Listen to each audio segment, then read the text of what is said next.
আচ্ছা গাইস, দেখতে পাচ্ছেন আমরা এখন একটা নৌকোর সামনে এলাম, আর নৌকোটা কিভাবে জুড়িয়েছে এই মালিক আছে, মালিকের দাদা থেকে আমি কিছু জানবো। আচ্ছা দাদা বলুন, নৌকোটার ব্যাপারটা একটু বলুন দেখি কীভাবে এরকম।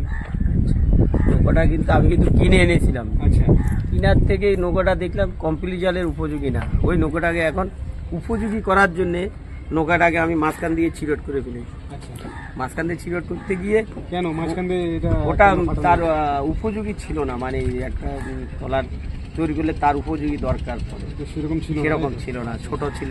এখন সেটাকে অনেক মাঝখান দিয়ে চিরট করে মিস্ত্রি দিয়ে এই ছড়া করে ফেলেছি, বড় করা হয়েছে। কি জালের জন্য? এটা কমপ্লিট জাল, বিন্দে জাল, এটা চলবে। আর এই ইনভেস্ট এর ভালো হয়। আচ্ছা আচ্ছা, ইনভেস্ট ভালো হয়। এটাই কি আপনাদের ব্যবসার মেন মাধ্যম? এটাই ব্যবসা আমার, শুধু এটা না, ট্রলারও আছে আরো 3টি। আচ্ছা আচ্ছা। আর এই ট্রলারটা বা এই নৌকোটা যে কতদিন চলবে মনে হয় আপনার? মনে হয় যে যেইভাবে করছেন কতদিন চলবে? তাই যে একটা যে কোনো মানুষের ট্রিটমেন্টের উপরে মানুষ বাঁচে, নৌকারও এরকম ট্রিটমেন্ট করতে হয়।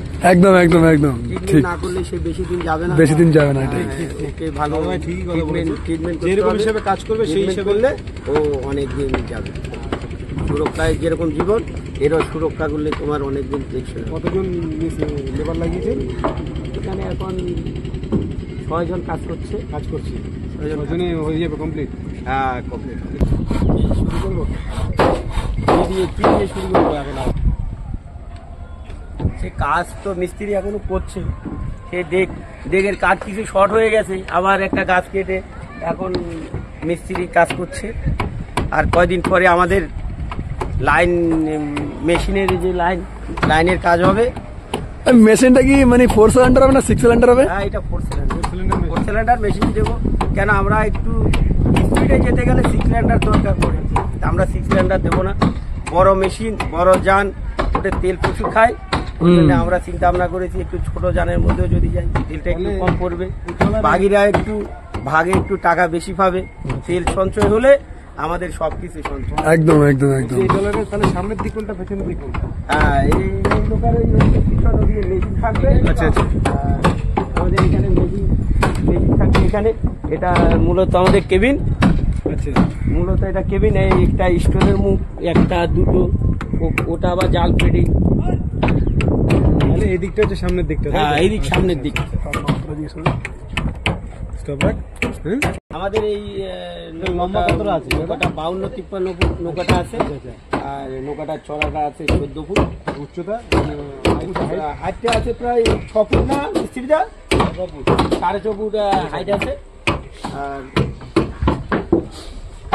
আমাদের মিস্ত্রিও তাড়াতাড়ি, আমাদের সুবলদা একটু ওদিকে তাকান। মিস্ত্রিটা না। আচ্ছা, আপনার অভিজ্ঞতাটা একটু বলুন তো, কতদিন ধরে এই কাজটা করছেন? কত নৌকো বানিয়েছেন? আপনি তো অনেক নৌকো বানিয়েছেন। আমার? হ্যাঁ, আমি ট্রলা করছি, নৌকা করছি কম করে 500। মানে 500 ট্রলার তৈরি করেছেন? হ্যাঁ, 500 নৌকা নিয়ে ট্রলা দিয়ে 500 হবে। আমার নাম সুবল মিস্ত্রি। অভিজ্ঞতাটা কেমন লাগছে আপনার? যে এত বছরের অভিজ্ঞতা কেমন লাগছে? আমি সুতার মিস্ত্রি, আমার দাঁত গোষ্ঠী এই কাজ করে। সূত্রধর মানে আমরা কার্পেন্টার। না, এই অভিজ্ঞতাটা কেমন লাগছে? যে নৌকাটা তৈরি করছেন কেমন মনে হচ্ছে? না, নৌকাটা ভালো হবে, নৌকা ভালো হবে। আচ্ছা, কতদিন চলতে পারে মিস্ত্রি কাকা? এটা কাঠের উপর নির্ভর হবে, কাঠ যতদিন থাকে যত্নপুরে অতদিন থাকবে। আচ্ছা আচ্ছা আচ্ছা। এই দেখতে পাচ্ছেন এই মিস্ত্রি কাকা খুব সুন্দরভাবে যত্ন সহকারে কাজ করছেন। বলছেন নৌকোটা অনেকদিন চলবে। প্রথমে একটা কথা বলি, ওনার একটা কথা শুনে আমার খুব ভালো লাগলো। অ্যাকচুয়ালি কর্মজীবন এই ট্রলারটাকে বানিয়েই কাটছে। উনি বললেন ওনার পূর্বপুরুষরা এই ট্রলার বানিয়েছেন। উনি নিজেই প্রায় 500 থেকে 500-র উপরে নৌকো ট্রলার বানিয়েছে। তার মানে ওনার ভীষণ অভিজ্ঞতা আছে এই ট্রলার তৈরিতে। কিন্তু উনি এখনো অনেক অভিজ্ঞ মিস্ত্রি মনে হচ্ছে। ওনার সঙ্গে টাকা-পয়সার সঙ্গে কথা বলে মনে হচ্ছে অনেক অভিজ্ঞ মিস্ত্রি। বলেছেন 500 ট্রলার তৈরি করেছেন। অবিশ্বাস্য নয় যে 500 ট্রলার। 500 ট্রলার বুঝতে পারছেন, 500 ট্রলার তৈরি করেছেন মানে বুঝতে পারছেন কত অভিজ্ঞ মিস্ত্রি।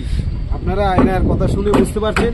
আর ওনার নামও বললো, মিস্ত্রি কাকার নাম বলে দিল। কারো যদি ট্রলার বানাতে চান কেউ তার সঙ্গে কন্ট্যাক্ট করতে পারে। কেউ ট্রলার বানানো বা নৌকো বানাতে আপনার সঙ্গে কন্ট্যাক্ট করতে পারে। আচ্ছা, কন্ট্যাক্ট করতে পারবেন যদি কেউ বানাতে চান। কন্ট্যাক্ট করলে এই লোকের সঙ্গে করুন, এই লোক দেখিয়ে দেবে এই লোককে। ঠিক আছে, কমেন্ট করে জানাবেন। আমি হ্যাঁ আপনাদের বলবো